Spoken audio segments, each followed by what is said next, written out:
अच्छा, कहानी शुरू करने से पहले ही मैं बोल देता हूं कि अगर आपको अच्छी लगती है तो लाइक का बटन हैगा, नहीं अच्छी लगती तो डिसलाइक का बटन हैगा।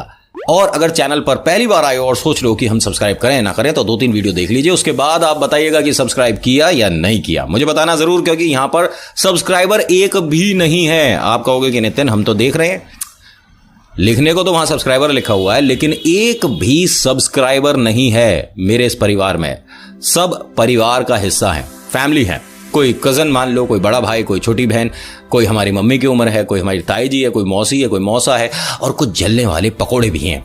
और इन पकोड़ों को मैं अवॉइड करके आगे निकलता हूं। लेकिन हाँ, हर वीडियो के एक मैसेज में इनको सूचित कर देता हूं कि हाँ, तुम्हारा कोई वैल्यू नहीं है, तुम्हारा कोई वजूद नहीं है। जितनी भी आप उल्टी सीधी बातें भगवानों के लिए बोलते हो ना, सच बता रहा हूं, किसी दिन एक भी वीडियो तुम्हारे लिए बना दी तो यूट्यूब पे आने पर शर्म आएगी तुम्हें। ऐसा नहीं है कि मेरे पास शब्दों की कमी है या तुम्हारे जो मैसेज लिखने के बाद तुम डिलीट करते हो मेरे पास नहीं है। एक एक मैसेज मेरे पास है। और आप भगवान को भगवान नहीं मानते, जिस दिन जरूरत पड़ गई ना। खैर, मैं तो बस हर बार उम्मीद करता हूं कि हर किसी के घर में खुशियां बनी रहे, चाहे वो कितना ही बदतमीज किस्म का इंसान हो। आज की वीडियो में बड़ी कमाल की आपको इंफॉर्मेशन मिलने वाली है, तो आइए शुरू करते हैं।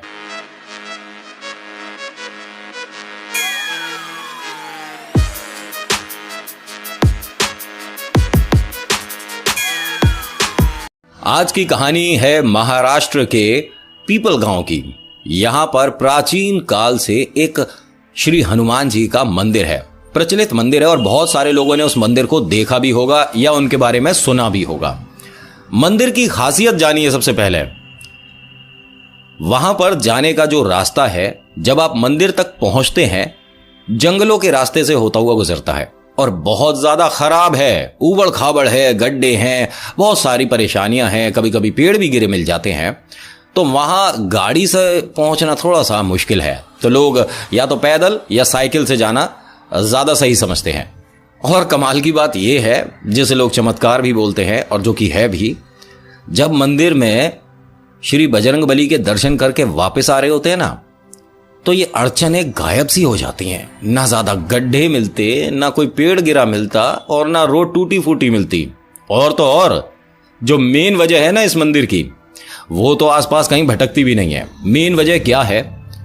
कहा जाता है कि ये मंदिर आसपास भूतों से घिरा हुआ है, प्रेतों से घिरा हुआ है।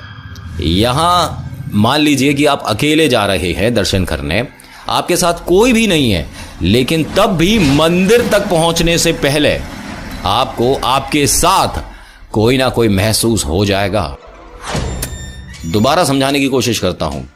आप अकेले चल रहे हैं तो पत्तों पर जब आपके पैर पड़ेंगे, जो जमीन पर सूखे पत्ते पड़े हैं, तो आपको पता चलेगा कि हां, आपके साथ कोई कदम से कदम मिलाकर चल रहा है। वहां मंदिर रात में भी खुला रहता है। अक्सर आपने देखा होगा कि रात में मंदिरों के द्वार जो हैं वो बंद कर दिए जाते हैं, लेकिन यहां नहीं होता। दूसरी बड़ी बात, जब आप मंदिर की परछाई तक भी पहुंच जाते हैं तो अभी आपका कोई बाल बाका नहीं कर पाएगा। और सबसे बड़ी कमाल की बात जो मुझे लगी, जिस दिन आपने वीर बजरंगबली के उस मंदिर के दर्शन कर लिए, उसके बाद से भूतों की मंडली के बीच में बैठ के निकल आना जो तुम्हारा बाल भी बाका हो जाए। कहा जाता है ऐसा।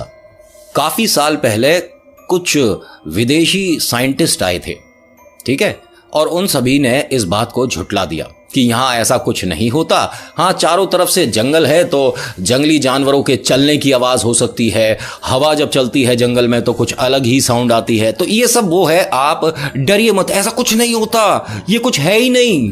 अब उनकी टीम ने जब ये बोला तो बहुत सारे ऐसे भी बजरंगबली के भक्त सामने आ गए जो कि कहते हैं कि आपकी बात गलत है, यहां बजरंगबली ही बचाते हैं।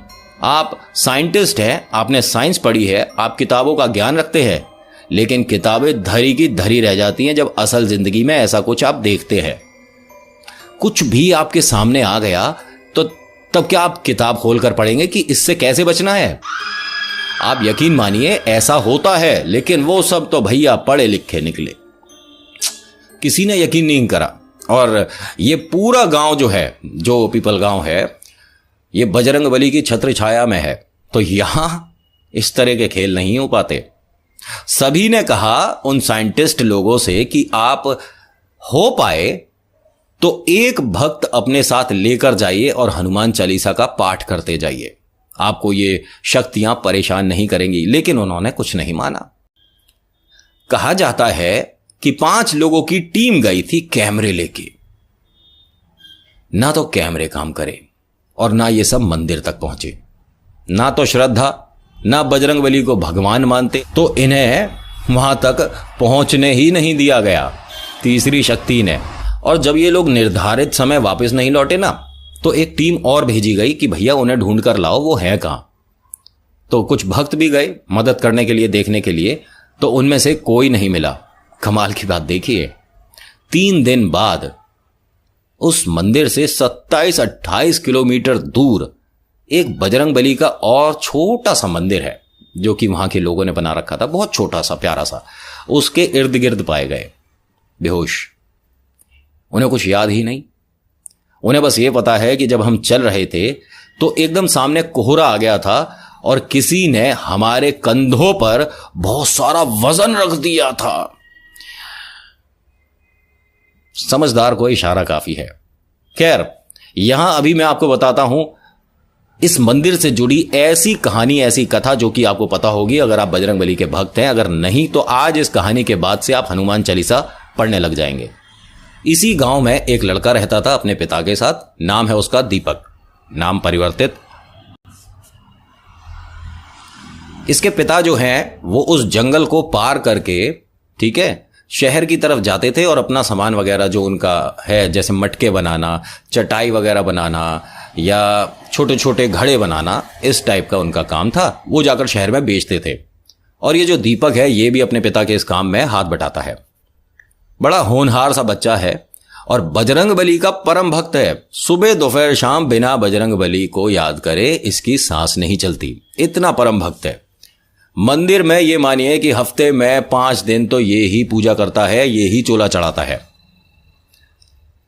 और ये इतनी आस्था रखता है बजरंगबली पर कि अगर मैं छत से भी गिर रहा हूं तो मुझे थामने के लिए बालाजी हैं। आप मन से किन्हीं भी भगवान को अपना मान लो, फिर आपको गिरने तो वो कभी नहीं देंगे पूरी जिंदगी। अब एक बार की बात है, दीपक से इसके पिता कहते हैं कि मैंने सुना है कि तू रोज उस मंदिर जाता है, वहां इतने खतरनाक मतलब वाकये हो चुके हैं, लोग घबराते हैं, वहां भूत प्रेत हैं, मत जाए कर। यहां दीपक को हंसी आई कि मैं बालाजी का भक्त हूं और आप मुझे भूत प्रेतों से डरा रहे हो। पिताजी, ऐसा नहीं होता। बालाजी के भक्त को आप भूतों से तो नहीं डरा सकते, कुछ और कहिए। तो उसके पिता ने कहा कि तू इस बात को मजाक मान रहा है, कभी तेरे सामने उनका आना नहीं हुआ, लेकिन जिस दिन वो तेरे सामने आ गए ना, उस दिन परेशानियां बढ़ जाएगी। तो उसने कहा मैं तो चाह रहा हूं कि मेरे सामने आ जाएं कभी, क्योंकि वो भी हिम्मत करके बालाजी के भक्त पर अपना कोई भी खेल नहीं दिखा सकते। पिताजी, आप भी मेरे साथ मंदिर चला करो, आप एक बार तो चलो। लेकिन वो देखिए, ऐसा नहीं है कि बालाजी को नहीं मानता, घर पर पूजा बजरंगबली की करता है, लेकिन वहां उस मंदिर तक वो अभी नहीं गया, डरता बहुत है। जिस दिन भी उसे शहर जाना होता है वो दूसरे रास्ते से जाता है, जंगल का, जो कि बड़ा रास्ता है, जबकि मंदिर के सामने से जाएगा तो छोटा रास्ता पड़ता है। लेकिन वहां वो सारी घटनाएं सुन रखी हैं, इसीलिए नहीं जाता। अब गर्मियों का समय था। दीपक ने कहा कि शहर में घड़ों की मांग बहुत ज्यादा है, तो एक काम करते हैं, मैं ज्यादा से घड़े लेकर आज शहर जाता हूं और मैं कल सुबह लौटूंगा। तो उसके पिताजी उसे मना करते हैं और कहते हैं कि नहीं, तू नहीं जाएगा, मैं और मेरे साथ कुछ मित्र हैं वो जा रहे हैं और हम एक बड़ी सी बग्गी करके जा रहे हैं और उसको वहां से अपनी गाय भी लेकर आनी है शहर से। तो इसने कहा ठीक है, आप लोग चले जाओ, लेकिन जाना देखो छोटे रास्ते से, बजरंगबली के दर्शन करते हुए जाओ, अच्छा काम है, सब कुछ अच्छा होगा। पिताजी ने मना कर दिया कि भैया तुझे नहीं लगता होगा डर, लेकिन हमें तो लगता है। अब यहां से इन लोगों को जाने में थोड़ा सा समय हो गया, शाम हो गई, जाना सुबह था। जब ऐसी शक्ति आपके आसपास आना चाहती है ना, तो वो सारे रास्ते अपने हिसाब से बनाती है। आप वहां पहुंचते नहीं हो, लाए जाते हो।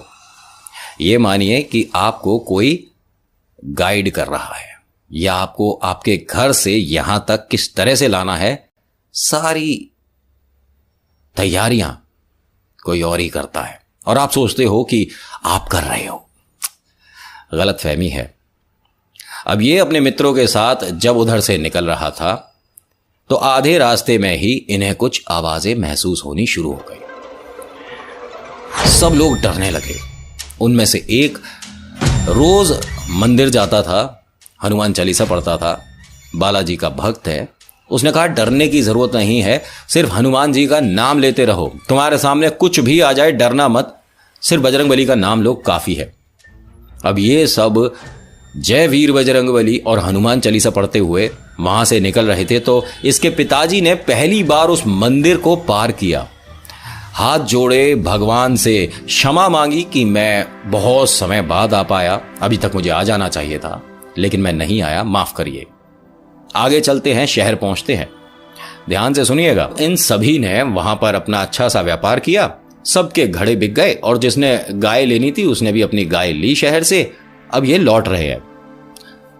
अगले दिन की बात है, आते में फिर से रात हो गई।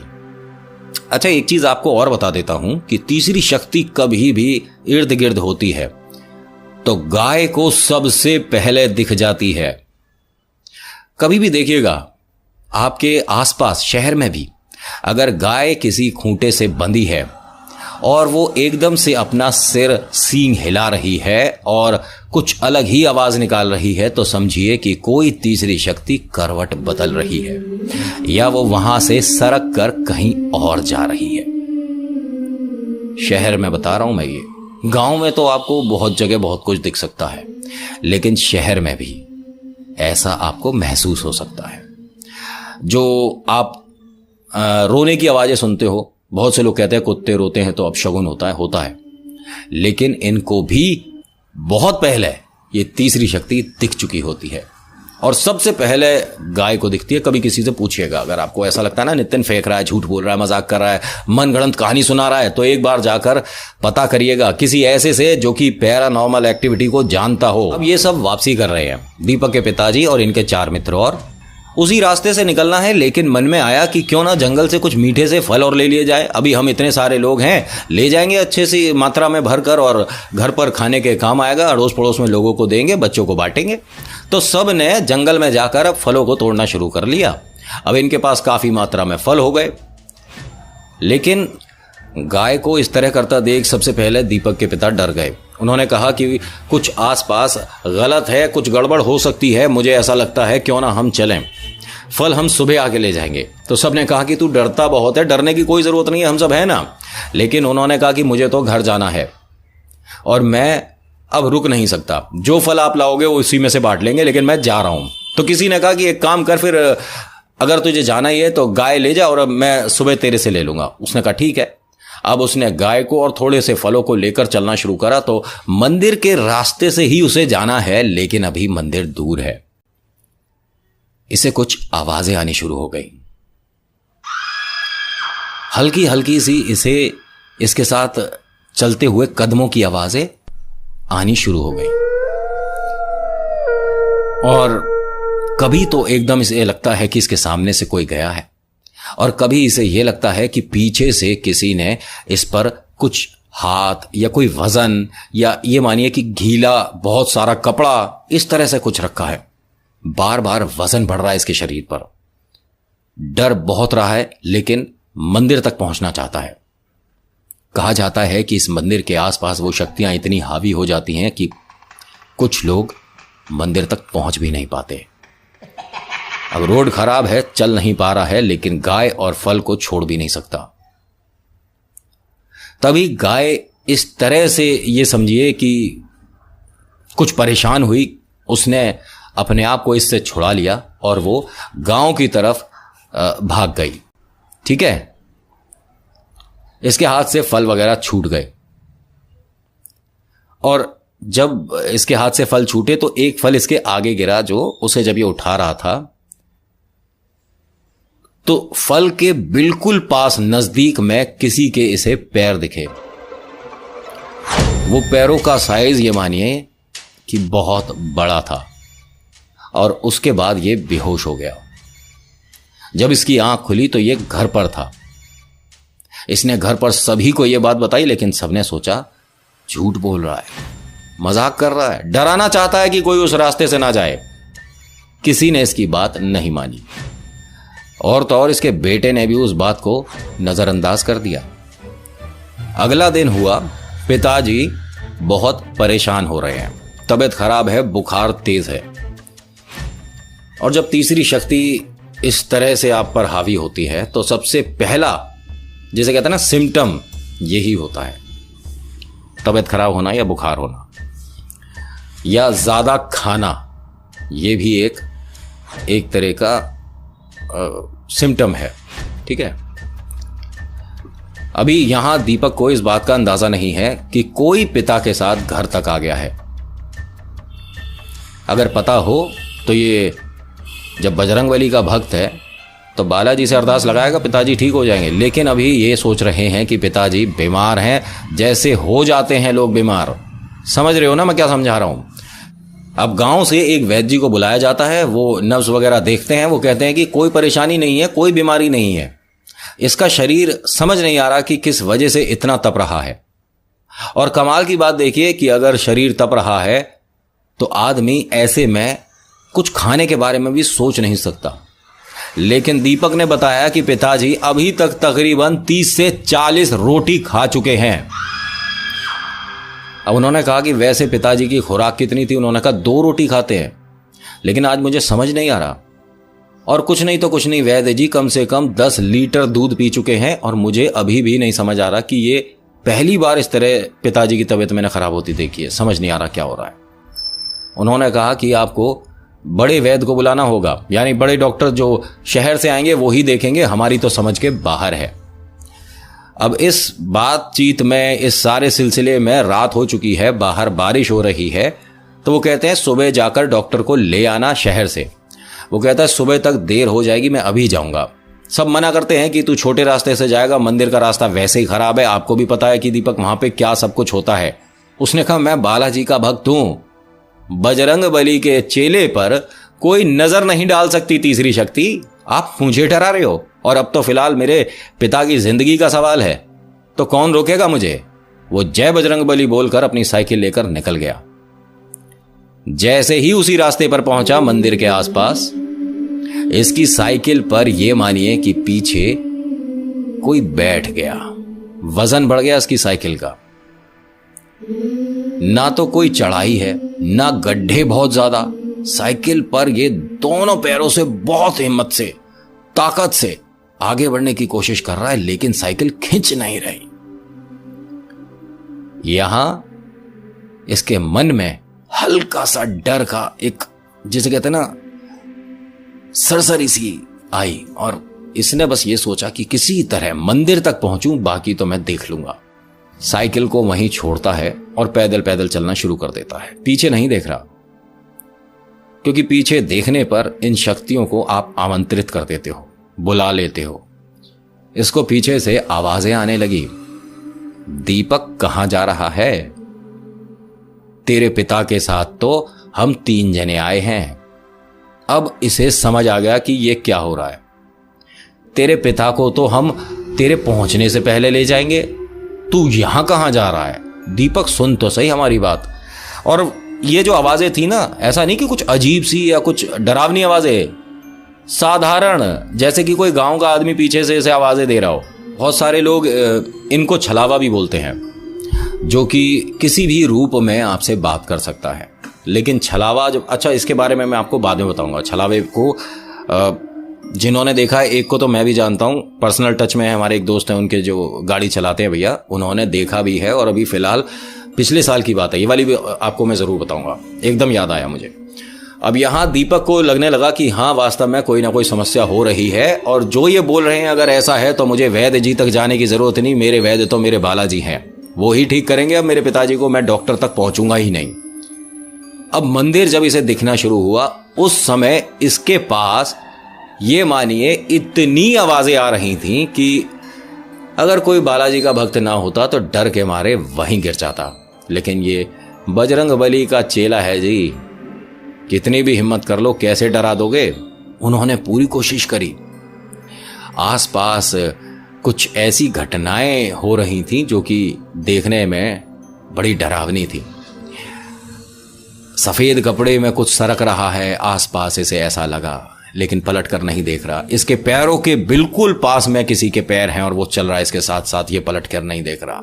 इसके कंधे पर कुछ वही जैसा गीला सा कपड़ा रखा है, और मतलब ऐसा नहीं कि सिर्फ ये मान रहा इसके कपड़े भीग रहे हैं, तो ये सिर्फ मन की बातें नहीं थी, सिर्फ सोच नहीं थी, ऐसा हो रहा था इसके साथ। जब इसके गर्दन पे से यहां से खून निकलना शुरू हुआ तब इसने अपनी रफ्तार बढ़ा दी।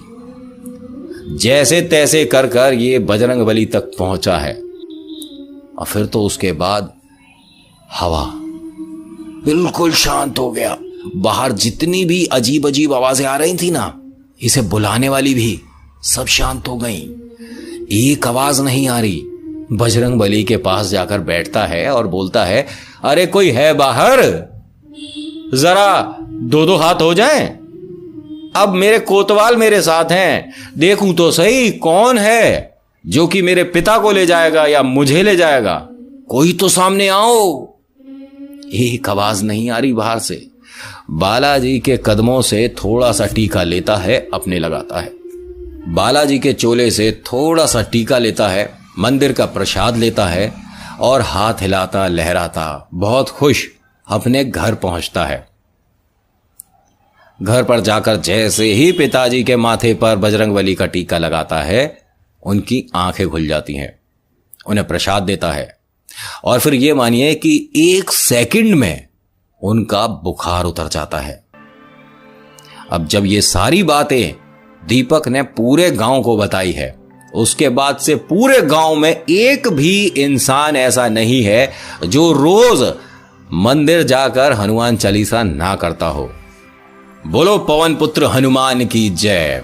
जय वीर बजरंगबली। और हाँ, जितने भी लोग सोचते हैं ना कि कहानी है, बनावटी है, ऐसा और वैसा है, तो अगर आप महाराष्ट्र रहते हैं तो जाकर पता करिएगा गांव के बारे में, और पता करिएगा श्री हनुमान जी के इस प्राचीन मंदिर के बारे में, आपको सब पता पड़ जाएगा। और आपके मन में डाउट होना, ऐसा नहीं होता, हम नहीं मानते, प्रूफ कर, तो मुझे जरूरत नहीं है, आप खुद ही जाके प्रूफ करना। क्यों? रात का समय चुनिएगा, 10 से 12-1 के आसपास, 2 बजे, और पैदल पैदल जाइएगा। और फिर ना अपनी आवाज भी रिकॉर्ड करना और अपने आप को भी रिकॉर्ड करना कि आपने क्या देखा जो कि आप बाद में नहीं बता पा रहे। कम से कम वीडियो के जरिए बाकी लोगों को पता चल जाएगा। मैं यहां पर किसी भी ऐसी शक्ति को बढ़ावा नहीं देता, लेकिन मैं किसी को नजरअंदाज भी नहीं करता। तो खैर, आज की वीडियो में इतना ही। आज की ये वीडियो आपको कैसी लगी मुझे बताइएगा जरूर। कहानी पहले आपको पता थी तो बताइएगा, नहीं पता थी और अभी पता चलिए तो भी बताइएगा। कमेंट सेक्शन में लिखना है आपको जय वीर बजरंगबली, जय श्री हनुमान, उसके बाद आपका नाम, उसके बाद आपकी जगह। बाकी thank you so much for watching. जय श्री बालाजी महाराज। मेरा नाम नितिन है। मुलाकात करूंगा आपसे एक अगली वीडियो में। धन्यवाद।